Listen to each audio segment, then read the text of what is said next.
This is for Caleb and Chase Boatwright, P.S. Brooklyn. This is my cartel flow. This is for you guys. The summary of my streets. My name is Xavier Nashawn Boatwright, born April 15, 1977. My grandmother, Dorothy Faye Boatwright, said I was born on Easter. She must have been telling the truth, because sometimes Easter falls on the 15th. She was a sweet lady. Best granny anyone could have. My mother was a teen when she had me. She was still too wild to have a baby.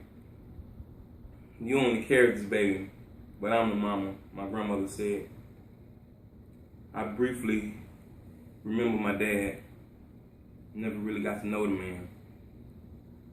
Later on, my mother and uncle was laughing about him, and I didn't think it was funny. She told me they broke up when she was pregnant. Told me she caught him cheating. She don't think I remember, but I do.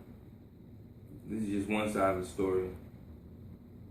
Just overhearing some of the stuff they was talking about, they had him watching me from his truck from afar, while my mom had me on the swings at the park.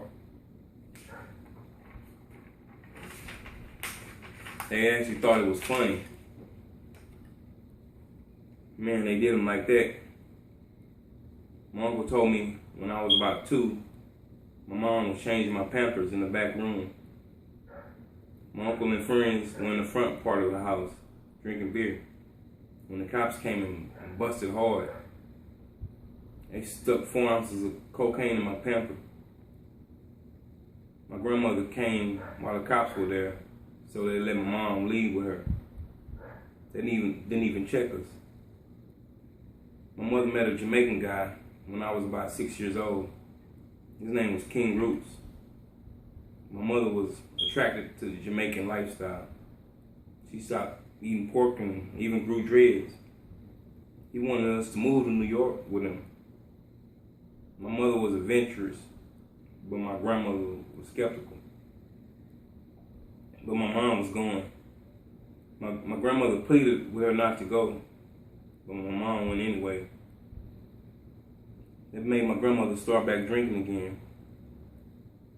We stepped off the plane in Rochester, New York. We went to Ruth's mom's house. Ruth's mom was a sweet lady. Her house had smells of Jamaican dishes. She loved to cook.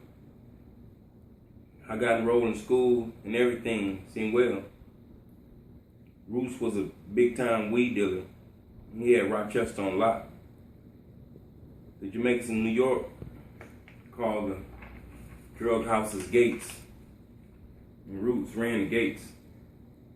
So school shopping was a spending spree. I had the newest of everything. Bomber jackets, sheepskin jackets, troops, travel fox, Bally's. I was looking like a drug dealer's kid. The schools in New York was like no other. As I look back, I learned more in elementary than anywhere. They had first, second, third, and even homeroom in elementary. They call the schools numbers 2. 2 school, 4 school. They had drama classes, agricultural studies in her room. Each month, she had a room looking like the country we were studying. Dressing like little sheikies. It was cool. We had book fairs. I remember listening to Who's the Best Detective in Town? Encyclopedia Brown. We watched movies. The Secret Garden. That was one of my favorites. Next to the Labyrinth. We made snow angels. Man, the innocent days. 3 years had passed when that night came. One of the gates got busted with Ruth's mom. With Roots and my mom in it. They found a lot of stuff, and he was gone. My mama got out on bond, but we couldn't stay with Ruth's mom anymore. My mom started to use drugs heavy. We moved with a couple of my mom's homegirls. They used to stay in the back room forever. Different drug dealers coming in and out. My mom was gone. Watching them leave out at night. She went to jail for prostitution when I was 12 years old. I was homeless before I knew what homeless was. I remember 4 or 5 of my friends be hanging out at night, and one by one, they would leave, and I would be the last one out. Street life, man. Sleeping in cars. I used to stay with friends here and there. One of their moms wanted to tell the cops my situation, but I wanted my mom. So I convinced her that I would be okay. The bottles and cans in New York were worth a nickel. So me and my buddy used to collect cans. We used to start off early, and by the time we were through, we each would have some good money. When my mom got out, she got back to her old ways. But I wasn't having that again. I got back in contact with my granddad, and we came back to Texas. Back in Houston, my grandmother stayed in an apartment called the Gulf Coast Arms. She was so happy to see us. We unpacked and caught up on old times. As I look back, it's a trip. She waited until we got back to do it. She died 3 months after we came back to Texas. That's when my mom took over the house and everything went wild. My granddad didn't even know.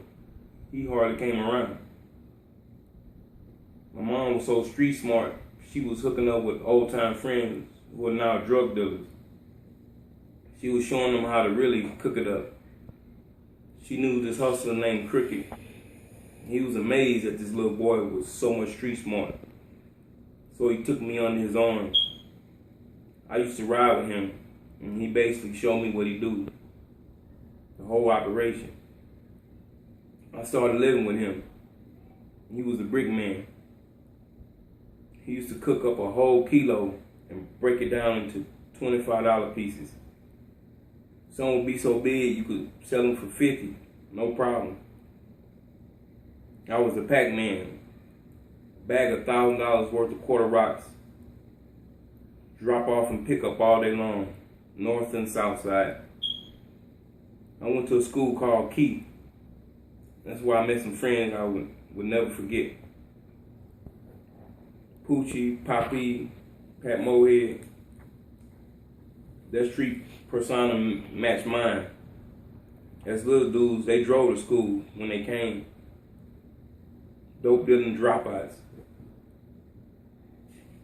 Poochie was a bully when he came. Big truck jewelry and had a wop. Dark-skinned, athletic Wesley Snipes looking boy. Good with them hands. Aggressive all the time. But if you catch him when he's not the Hulk, his heart is as pure as gold. But he used to fight during school, after school, terrorizing. I'm talking about the worst. But Poochie was a leader, a true goblin. He had dope houses too young, 17. I was 13, with big jewelry. We used to share each other's jewelry. I would like that ring he had on. He would like my big dookie rope. Or I would like that big flat. We eventually stopped coming to school, only for gym, lunch, and especially to fight. Like I said, I stayed in Gulf Coast. Now let me tell you about Gulf Coast. They ain't like nobody. In school, it was Gulf Coast against the world. You could ask Chuck and Robert Davis. They could tell you. His brother Bird used to get into it with Poochie all the time. And I hung with Poochie. But I didn't count. I'm a little boy with jewelry from New York. And my mom was high smoking, high rolling. She was coming up, maintaining. She met a guy named Meat Man. Me, man, and my mom ran the motels. Crack smokers knew they was getting that good because my mom and me smoked. Me, man, knew how to cook that dope. He used to be drinking Thunderbird and pour some of that wine in the pot with the coke. I was rolling with Cricket. I had money working for him. I had $70,000 of my own, my very own. I ain't owe nobody nothing. At 13, I got busted for some nonsense. Got caught after curfew. The law tried to take me home, but nobody was at Cricket House. They even tried to take me to the motel where my mom was. I'm seeing them through the curtain shadow hiding the dope off the table. No legal guardians. My mom didn't even come to the door. So the cops took me to Child Protective Service, CPS. That's where I met Spanky and Ron. Spanky grew up in the system. He was having problems with authority. He was big for his age. Ron Rishi was from Austin. He was a muscular, pretty boy with good hair. They both were attracted to this little boy with jewelry. For about 4 months, we were at Chimney Rock when I planned to escape. And Spanky and Ron said they were going too. They were so excited to be drug dealers. I was excited to be seeing my mom again. I was excited to be back in the streets. We escaped that night when we had a field trip downtown Houston. The bus stop was right by where we was at. While they had their back turned busy with other kids, we slipped off on the first bus we seen. Told the bus driver some guys were chasing us, and we were on our way. Back in Trinity Garden, it didn't take long to find out where my mom and Meat was. They were in a motel called Le Mirage off Homestead. They had traffic galore. They knew all the people. There was a drug den called House of Pain. It was gangster dope heads in there that would shoot you to the wall working in there. It reeked of crack smoke. Spanky was so anxious to hop in the driver's seat. I was telling him to chill, man, just peep game. But he wanted in. We bumped heads about that a lot. Eventually, we split up. I ain't stopping. I see my mom ever so often. She was more concerned with the high life than raising me. About 5 months in the streets, me and Ron ran up on my mom at the Greens Motel right under Lockwood Bridge. Me, man, got busted in another motel, so my mom was doing it on her own. By 1 in the morning, we was dodging truancy officers, so we were taking the train tracks on some Underground Railroad stuff. We stayed a few days with my mom when we headed out. The train was on the track, so we were waiting for it to pass. It was freezing that night. Ron gave me a sweater. He had 2 pair of pants on, so he took his sweatpants off and busted a hole in the crotch and used that as a sweater. We hopped on the tracks after the train passed. Me and Ron was doing good. We came up on 2 ounces. We was walking down the tracks talking. The train must have stopped behind us. All I know, we was continue talking and boom! I fell down right between the tracks. The train was going over my head. I lay flat as possible, scared. My leg. Ron was laying ahead of me. I looked up and I said, Ron, lay down, man. Stay down, man. The train had come to a stop. I crawled from up under there Ron, get out! Get out of there! He didn't move. The train started going forward again. I crawled over there between the tracks to him. I looked over. The Ron's arm was cut off on the other side of the track. No! No, Ron. I grabbed his head. My hand was bloody. I looked and seen a piece of his skull. No.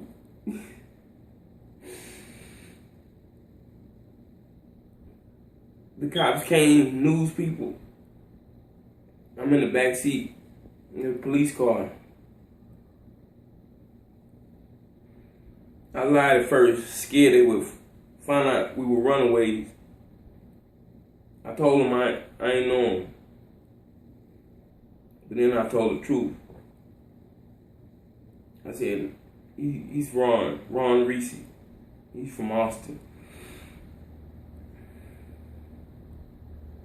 When it was all done, the cops took me to the motel where my mom was. She wasn't there. She wasn't never there. At 4 a.m. in the morning, where she at?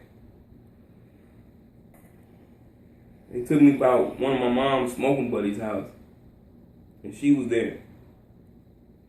I seen it on the news that night. Later on, in the morning, I saw my mom, and we cried. It was never together. Spanky always looked at me as competition, and I brought him into the streets. He started working for this big timer named Tartan.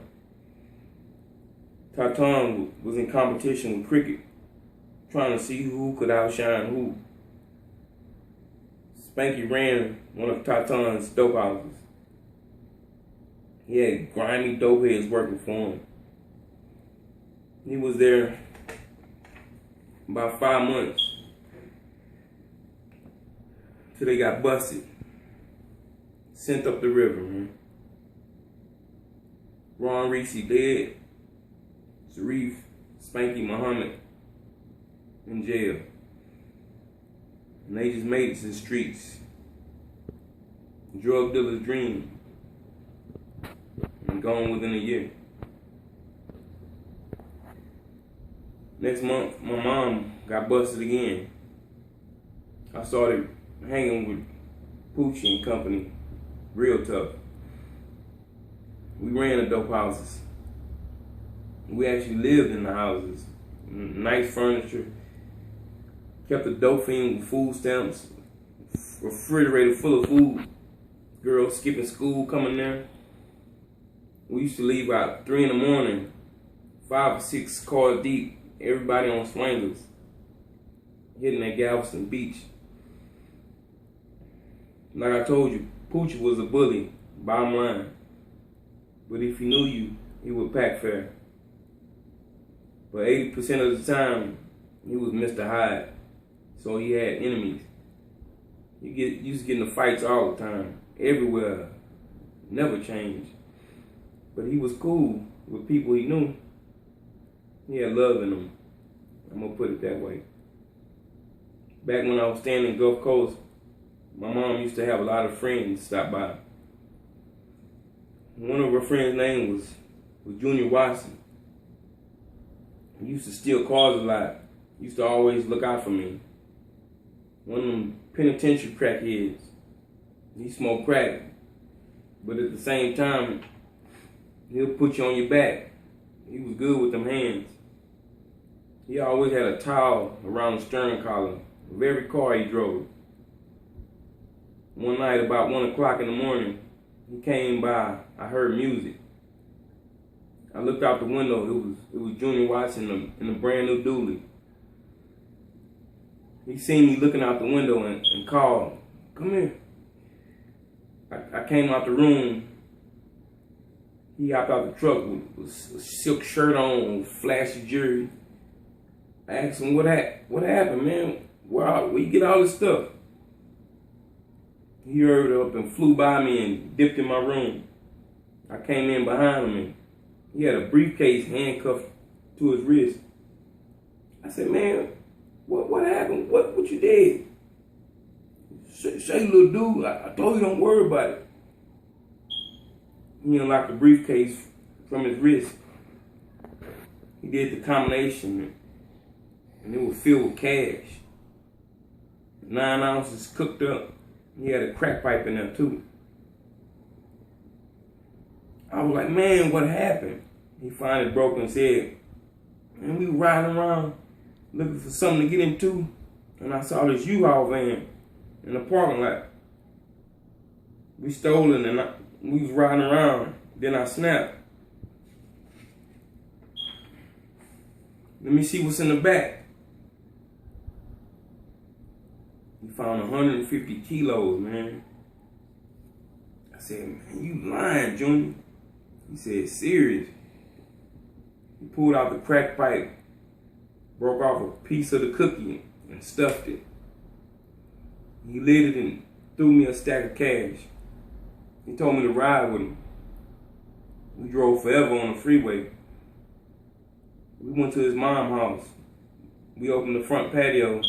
His mom said, Junior? His mom room was like a hospital. She had the bed and everything. He went in and checked on his mom while I sat on the couch. He told me to follow him outside to the back patio. He grabbed a shovel and started digging. He started pulling out duffel bags. He opened it up and he gave me 3 kilos. I came up for real. Shotwell and Hoffman, those 2 streets made $500,000 within 9 months. It was night when they came. The house was crowded. They caught us all unexpected. They came through the front and the back. When the cops came in, I was playing a video game. So they thought I was a little boy with a game. So they let me make it. Poochie had just bought a car on rims when the house got busted. They left his car unattended and it got stolen. Word got around the hood. The same person he bought the car from came back and stole it. They rode around all day looking for him. They was 4 deep. Poochie, Papi, Pat Mohead, and Bo. They found him late that night, taking off the rims at his mama's house in the back garage. Poochie parked his car in the front. They caught him red-handed with his hand on the rim. Poochie started beating him up. He took out running to the front. Poochie clipped him and he fell and broke his. He ran in the house. He came back shooting.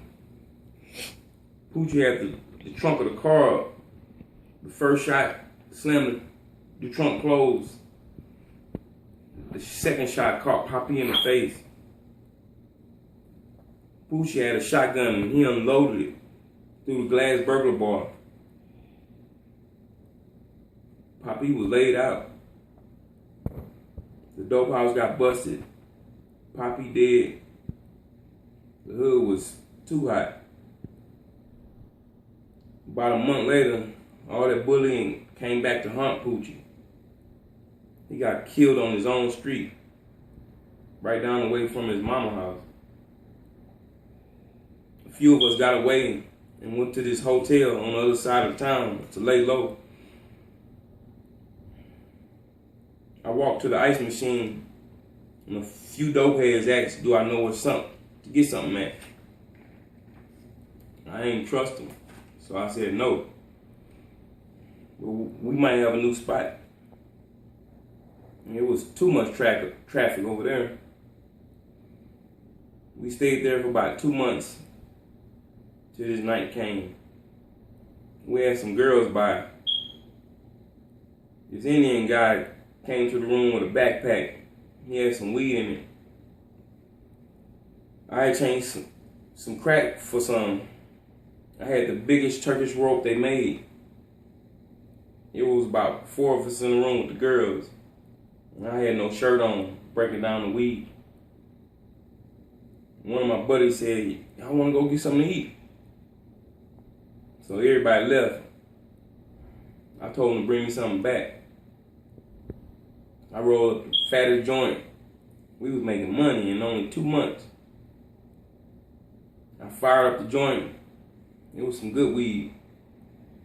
I had to go take a number 2. So I went to the restroom.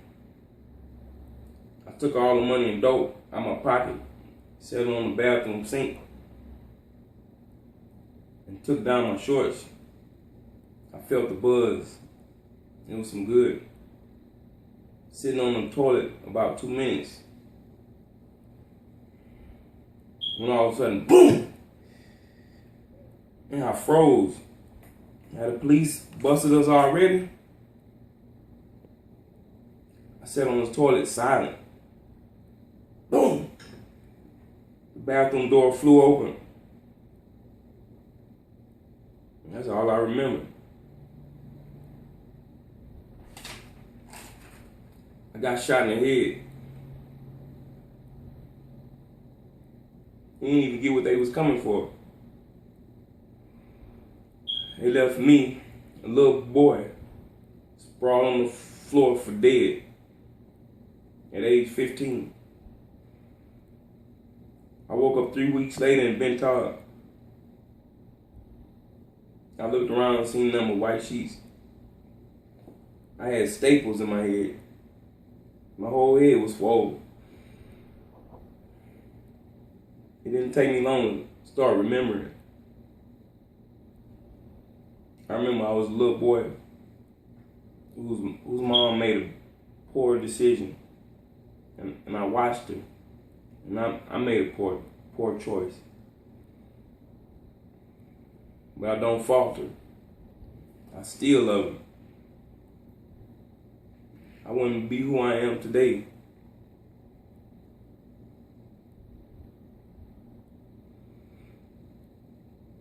So when you hear somebody talking about the streets and the struggle, I want you to ask them. I want you to ask them, is it like my daddy's? I want you to ask him if it's the truth.